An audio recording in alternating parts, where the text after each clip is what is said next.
പുക ഇങ്ങനെ ഒന്നായിട്ട് വരുന്ന ആളുകളെല്ലാം ഒന്നായിട്ട് പ്ലാന്റ് ഇട്ട് അങ്ങോട്ട് കൊണ്ടുപോകുന്നത്. സംവിധാനക്കുറവ് കൊണ്ടാണ് ഇത്രയും കൂടുതൽ വ്യാപിപ്പിക്കാനുള്ള കാരണം ഉണ്ടായത്. 6 വണ്ടി വന്നിട്ട് 2 വണ്ടിയിലും വെള്ളം. നമസ്കാരം. കോഴിക്കോട് നഗരത്തെ ഞെട്ടിച്ചുകൊണ്ടൊരു വലിയ തീപിടുത്തം ഉണ്ടായിരിക്കുകയാണ്. കോഴിക്കോട് പുതിയ സ്റ്റാൻഡിന് സമീപത്താണ് തീപിടുത്തം ഉണ്ടായത്. പ്രേക്ഷകർ കാണാം, എൻ്റെ ഈ പിറകിൽ കാണുന്ന കെട്ടിടമാണ് കത്തിക്കൊണ്ടിരിക്കുന്നത്. അത് തുണിത്തരങ്ങൾ, അതായത് യൂണിഫോം ഉൾപ്പെടെയുള്ള കാര്യങ്ങൾ ഹോൾസെയിലായിട്ട് വിൽക്കുന്ന ഒരു ഷോറൂമാണ്. അതിനാണ് തീപിടിച്ചിരിക്കുന്നത്. ഇന്ന് വൈകുന്നേരം ഉദ്ദേശം ഒരു 5:30 മണിയോട് കൂടിയാണ് തീപിടുത്തം ഉണ്ടായത്. എന്നാൽ ഇനിയും പോലീസും ഫയർഫോഴ്സും ഉൾപ്പെടെയുള്ള ആളുകൾ ഈ തീ അണയ്ക്കുന്നതിന് വേണ്ടി പരിശ്രമിച്ചുകൊണ്ടിരിക്കുകയാണ്. തീ പൂർണ്ണമായും ഇപ്പോഴും നിയന്ത്രണ വിധേയമാക്കാൻ വേണ്ടി സാധിച്ചിട്ടില്ല എന്നുള്ളതാണ് നമുക്ക് മനസ്സിലാക്കാൻ വേണ്ടി സാധിക്കുന്നത്. എന്താണ് സംഭവിച്ചത്? ഞങ്ങൾ ഇവിടെ ബസ് ഇറങ്ങിയ സമയത്ത് ഒരു പുക ഇങ്ങനെ ഒന്നായിട്ട് വരുന്നത്. പുക ആളുകളെല്ലാം ഒന്നായിട്ട് പ്ലാന്റ് എടുത്ത് അങ്ങോട്ടും ഇങ്ങോട്ടും ഓടുന്നത്. പുക വരുന്ന തീ പിടിച്ച് എങ്ങനെയാണ് ഇങ്ങനെയുള്ള ഒരു കാഴ്ച അങ്ങനെ ജനങ്ങളുടെ ഇടയിൽ ഇങ്ങനെ. പിന്നെ ആളുകളെല്ലാം പേടിച്ച് അവിടെ ഷോപ്പിലെല്ലാം കുറെ ആളുകളുടെ എല്ലാം പുറത്തൊക്കെ ഇറങ്ങി.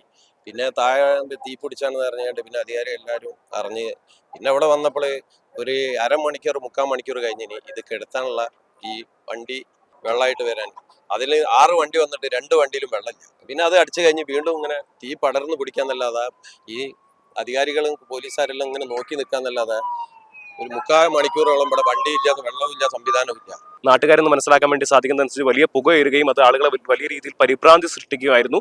അത് തുടർന്ന് ആളുകൾ പരിഭ്രാന്തരായി ഓടുകയും അതിനുശേഷമാണ് വലിയ ശബ്ദത്തോടു കൂടി തീപിടുത്തമൊക്കെ ഉണ്ടായത്. ഇപ്പോൾ 2 മണിക്കൂറിന് ശേഷവും തീ പൂർണ്ണമായിട്ടും അണയ്ക്കാൻ പോലീസിനും ഫയർഫോഴ്സിനും ഒന്നും സാധിച്ചിട്ടില്ല എന്നുള്ളതാണ് ഏറ്റവും പ്രധാനപ്പെട്ട കാര്യം. പോലീസും ഫയർഫോഴ്സും ഉൾപ്പെടെയുള്ള സന്നാഹങ്ങൾ ഇവിടെ എത്തിച്ചേർന്നിട്ടുണ്ട്. അവർ തീ അണയ്ക്കുന്നതിന് വേണ്ടി കഴിയുന്നത്ര പരിശ്രമിച്ചുകൊണ്ടിരിക്കുകയാണ്.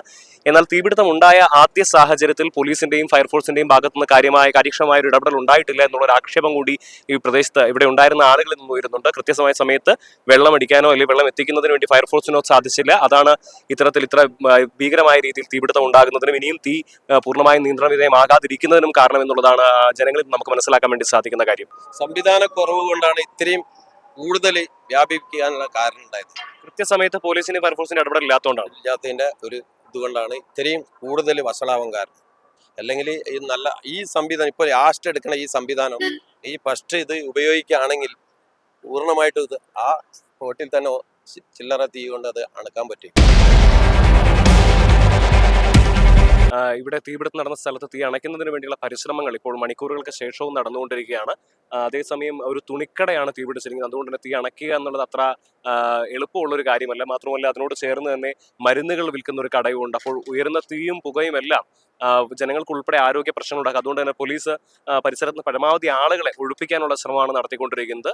എന്നാൽ അതേസമയം നമ്മൾ ശ്രദ്ധിക്കേണ്ട ഒരു കാര്യം, തീപിടുത്തം നടന്ന ഇത്ര മണിക്കൂറുകൾക്ക് ശേഷവും പൂർണ്ണമായും തീ അണയ്ക്കാൻ സാധിക്കാത്തത് നമ്മുടെ സർക്കാർ സംവിധാനങ്ങളുടെ ഒരു അപര്യാപ്തതയാണ് ചൂണ്ടിക്കാണിക്കുന്നത്. കാരണം കൃത്യസമയത്ത് വെള്ളം എത്തിക്കാൻ വേണ്ടി സാധിച്ചില്ല, വന്ന ഫയർഫോഴ്സുകൾക്കകത്ത് തന്നെ വെള്ളം ഉണ്ടായിരുന്നില്ല മുതലായ വലിയ ആരോപണങ്ങളാണ് ഇപ്പോൾ ജനങ്ങൾ ഈ ഒരു സാഹചര്യത്തിൽ പോലീസിനും ഫയർഫോഴ്സിനും ഒക്കെ ഉൾപ്പെടെയുള്ളവർക്ക് നേരെ അണയ്ക്കുന്നത്. കോഴിക്കോട് നഗരത്തിലെ ഹൃദയഭാഗത്ത് തന്നെ ഇത്തരത്തിൽ വലിയൊരു തീപിടുത്തം ഉണ്ടായിട്ടും എന്തുകൊണ്ടാണ് അത് അണയ്ക്കുന്നതിന് വേണ്ടിയുള്ള ശ്രമങ്ങൾ ഇനിയും കാര്യമായ ഫലം കാണാത്തത് എന്നുള്ള ചോദ്യമാണ് ഇരുന്നത്. കോഴിക്കോട് നിന്ന് നിഖിൽ കക്കാടത്ത്, മറുനാടൻ TV.